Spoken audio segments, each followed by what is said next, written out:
르노의 초소형 전기차 트위지를 타고 탁 트인 해안도로를 달리면 어떤 기분이실 것 같나요? 저는 상상만 해도 너무나 흥미롭고 힐링이 될 것 같은 느낌인데요. 저의 이런 상상을 현실로 만들어줄 서비스가 국내에 런칭되었다고 합니다. 올해 5월쯤 부산에서 르노 트위지를 활용해서 부산 해운대 주변 관광을 하는 차량 공유 서비스가 오픈했다는 소식을 신문을 통해 접했는데요. 제가 부산에 살고 있었다면 오픈 당일 이용을 했겠지만 서울 경기권에 살다 보니 그림의 떡이었죠. 그런데 마침 부산에 갈 일이 생겼습니다. 다소 덥긴 했지만 날씨가 너무 좋아서 서울로 출발하는 것을 몇 시간 미룬 뒤 직접 이용해봤습니다. 투어지라고 불리는 트위지 카쉐어링 서비스인데요. 아마도 여행을 뜻하는 투어와 트위지를 조합한 단어로 예상됩니다. 오픈 당시에는 부산 백스코 전시장에서만 대여가 가능했는데 몇 개월 동안 차량을 픽업할 장소가 몇 곳 더 늘어났더라고요. 검색을 해보니 송정 해수욕장에서도 렌트가 가능해 마침 근처에 볼일도 있고 해서 서퍼올릭 송정 서핑 본점으로 향했습니다. 어떤 볼일일지는 곧 영상을 통해 확인하실 수 있으실 겁니다. 1층 매장으로 들어가 요금표를 보니 평일은 1시간에 6,000원에 시간당 보험금 1,000원이 추가돼서 1시간에 7,000원, 주말은 8,000원에 시간당 보험금 1,500원이 추가돼서 1시간에 9,500원 수준이었습니다. 4시간을 이용할 경우 3,000원 할인된 가격으로 이용할 수 있어서 넉넉하게 4시간으로 선택했습니다. 운전면허증 확인 후 매장 뒤편 주차장으로 향하니 귀여운 트위지 세대가 주차되어 있네요. 시동, 기어, 사이드 브레이크 등 운행 방법에 대해 간단히 교육을 받고 바로 출발했습니다. 약 4시간 동안 송정해수욕장 주변은 물론 대변항을 거쳐 기장 해안로까지 구석구석을 돌아다니며 충분히 만끽해봤는데요. 투어지를 이용하기 전 예상했던 즐거움도 있었고 예상치 못했던 장점도 있었지만 생각 외로 불편한 점들도 있었던 흥미로운 경험이었습니다. 어떤 장단점들이 있었고 과연 추천할 만한지 지금부터 하나씩 이야기해 볼게요. 우선 투어즈의 가장 큰 장점은 트위지를 경험해 볼 수 있다는 것입니다. 트위지는 도로에서 종종 볼 수는 있지만 카쉐어링이나 렌트를 통해 직접 운전해 보기는 매우 힘든 차종이다 보니 트위지가 궁금하셨던 분들에게는 그 자체만으로 좋은 기회라고 생각됩니다.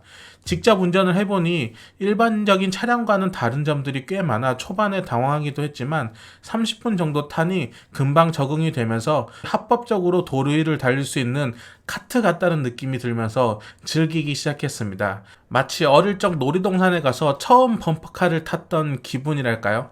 굉장히 색다르지만 전반적으로 즐거운 느낌이었습니다. 특히 차체에 비해 큰 창을 가졌지만 창문이 없다 보니 오픈카와 맞먹는 개방감에 창문 열기 좋은 날씨, 탁 트인 바닷가 뷰와 합쳐져 그야말로 입꼬리가 올라가는 힐링이었습니다. 차량이 별로 없는 해안도로는 그렇다 치더라도 차량들이 많은 시내도로를 이용하게 되면 통행에 불편을 주지 않을까 걱정을 살짝 했었는데 다행히 부산의 대부분 시내도로는 50km 단속 카메라가 촘촘히 있다 보니 교통 흐름에 방해되지는 않았습니다. 다만 시내 도로를 이용하면 정말 뜨거운 시선을 한몸에 받게 되는데요. 옆에 버스라도 정차하게 된다면 정면만 바라볼 수밖에 없는 상황이 연출됩니다. 물론 이런 시선을 즐기시는 분이라면 더할 나위 없는 최고의 전기차라고 할 수 있죠.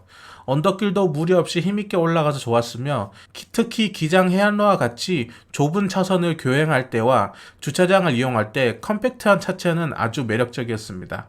처음 차량을 운행할 때 배터리가 100% 충전되어 있었는데요.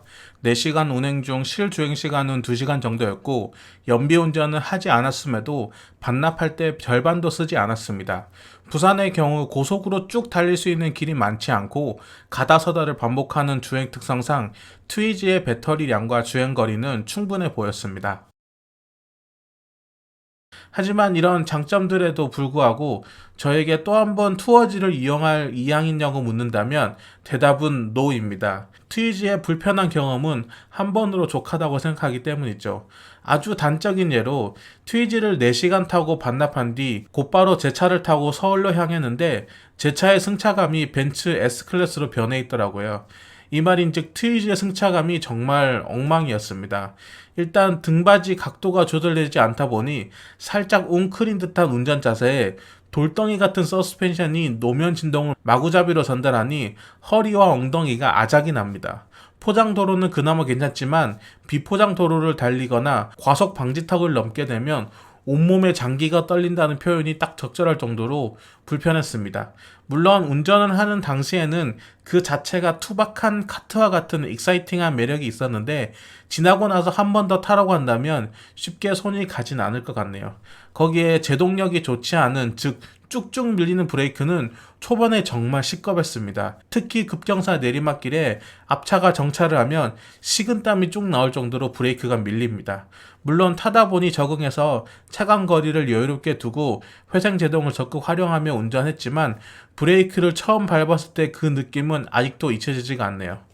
창문이 없어 오픈카와 맞먹는 개방감을 주긴 했지만 오히려 그 개방감으로 인해 원하지 않는 공기를 흡입해야 했습니다. 디젤 차들이 내뿜는 매연은 물론이고 제가 운행하던 날 도로 주변 잔디를 제초기로 깎는 작업을 하고 있었는데 차 내부로 다 날아 들어오더군요. 거기에 길가에서 흡연자들이 내뿜는 담배 연기는 물론이고 항구 주변 비린내도 모두 의지와 상관없이 맡아야 했습니다. 마지막으로 차키가 없었다는 점이 아쉬웠는데요. 물론 투어지를 드라이브 용도로 사용하시는 분들에게는 큰 문제가 없겠지만 이곳저곳 관광지를 다니거나 카페나 식당을 이용하시기 위해 타시는 분들에게는 다소 불안한 요소입니다. 차문은 누구나 손만 집어넣으며 쉽게 열 수 있는 데다가 스마트키 시동 버튼으로 인해 누구나 큰 어려움 없이 시동을 걸 수 있어서 눈에 보이지 않는 곳에 주차를 한다던가 주차를 해놓고 주변을 떠나기에는 도난의 위험이 커 보였습니다. 이처럼 여러 장단점들을 가지고 있는 투어지를 체험해봤는데요. 총평을 하자면 색다른 경험과 특이한 추억을 원하시는 분이라면 강력 추천하지만 편안함과 안락함을 추구하시는 분에게는 평범한 전기차 카쉐어링을 이용하는 것을 더 추천드립니다. 저는 개인적으로 전자에 해당해서 좋았던 기억이 더 많이 남아서 즐거운 추억이었습니다. 더불어 투어지를 이용하면서 들었던 생각은 부산에 방문하는 관광객을 위해서는 지금과 같은 카쉐어링 형태로 차를 빌려주는 것도 좋지만 도쿄에 있는 마리오 카트처럼 트위지의 불편함을 최소화하면서도 부산의 주요 관광지를 둘러볼 수 있는 집단 투어의 도구로 활용하는 것도 좋은 관광 상품이 되지 않을까 합니다. 이제 서비스를 시작한 지 6개월도 채 되지 않았기 때문에 많은 것을 바라기에는 다소 무리가 있지만 여러 방면으로 발전할 수 있는 좋은 장점들이 많은 것 같네요. 최근 기사를 보니 올해 하반기에는 경주시까지 확대된다고 하니 문화재와 트위지의 만남도 기대해 보겠습니다. 오늘도 영상 끝까지 시청해 주셔서 감사합니다. 좋은 하루 되세요.